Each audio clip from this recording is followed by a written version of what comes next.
निकला है बीजेपी का राष्ट्रवाद। नेताजी के अपमान पर चुप्पी ने खोली देशभक्ति की पोल। नेताजी का अपमान बर्दाश्त नहीं, चंद्रशेखर आजाद का बीजेपी पर अब तक का सबसे तीखा हमला। बीजेपी सांसद ने नेताजी को कहा युद्ध अपराधी। चंद्रशेखर आजाद बोले ये शहीदों के खून का अपमान। क्या बीजेपी सांसद के बयान से सहमत हैं पीएम मोदी? चंद्रशेखर आजाद का सीधा सवाल। क्या सत्ता के नशे में इतिहास को बदलने की कोशिश हो रही है? क्या राष्ट्रवाद का दम भरने वाली पार्टी के सांसद अब आजादी के महानायकों को अपराधी कहेंगे? आजाद समाज पार्टी के प्रमुख चंद्रशेखर आजाद ने बीजेपी के राज्यसभा सांसद नागेंद्र राय के कथित बयान पर सीधे प्रधानमंत्री और गृह मंत्री को कटघरे में खड़ा कर दिया है। सवाल बड़ा है कि क्या नेताजी सुभाष चंद्र बोस युद्ध अपराधी थे? अगर नहीं तो बीजेपी अपने सांसद पर चुप क्यों है? আজাদিন ফোর্স নেতাদের বাপের টাঙ্গত আসনে ঘর, নেতাদের বাপের টাঙ্গত আসনে ঘর, নেতাদের বাপের টাঙ্গত আসনে ঘর শেষ করে ফৌজ বানায়।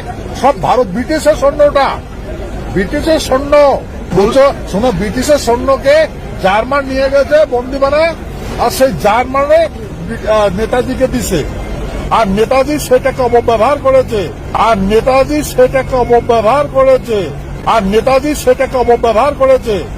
তো সেই ব্রিটিশের বিরুদ্ধে যে আজাদিন ফৌজ গান ধরেছে, বন্দুক ধরেছে, তাদের স্ট্যান্ড হ্যান্ড কেন দিল না? মৃত্যুদণ্ড কেন দিল না?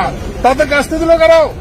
तुम मुझे खून दो मैं तुम्हें आजादी दूंगा का नारा बुलंद करने वाले नेताजी सुभाष चंद्र बोस के योगदान पर एक बार फिर इस देश की सियासत उबल पड़ी है। आरोप बेहद संगीन है और निशाना सीधा सत्ताधारी दल बीजेपी पर है। आजाद समाज पार्टी के सांसद चंद्रशेखर आजाद ने बीजेपी सांसद नागेंद्र राय पर नेताजी सुभाष चंद्र बोस को युद्ध अपराधी बताने का आरोप लगाया है। चंद्रशेखर आजाद का कहना है कि भारत के स्वतंत्रता संग्राम में नेताजी के नेतृत्व और आजाद हिंद फौज की भूमिका पर सवाल उठाना न सिर्फ शर्मनाक है बल्कि देश के करोड़ों शहीदों के बलिदान का अपमान है। चंद्रशेखर आजाद ने कहा कि नेताजी का अपमान केवल एक महान स्वतंत्रता सेनानी का अपमान नहीं है बल्कि देश की आजादी के लिए अपना सर्वस्व न्यौछावर करने वाले करोड़ों देशवासियों का अपमान है। हैरानी की बात है कि इतना गंभीर और आपत्तिजनक बयान दिए जाने के बावजूद बीजेपी नेतृत्व ने उनके खिलाफ कोई कठोर संगठनात्मक कार्रवाई नहीं की। बीजेपी को स्पष्ट करना चाहिए कि क्या वो अपने सांसद के इस बयान से सहमत है। सवाल सिर्फ एक सांसद के बयान का नहीं है, सवाल उस विचारधारा और उस राजनीतिक दल की नियत का है जो खुद को देशभक्ति का एकमात्र सर्टिफिकेट बांटने वाली संस्था मानती है। चंद्रशेखर आजाद ने सीधे बीजेपी के राष्ट्रवाद को राजनीतिक दिखावा करार दिया है। विपक्ष पूछ रहा है कि जो पार्टी सुबह शाम राष्ट्रवाद का राग अलापती है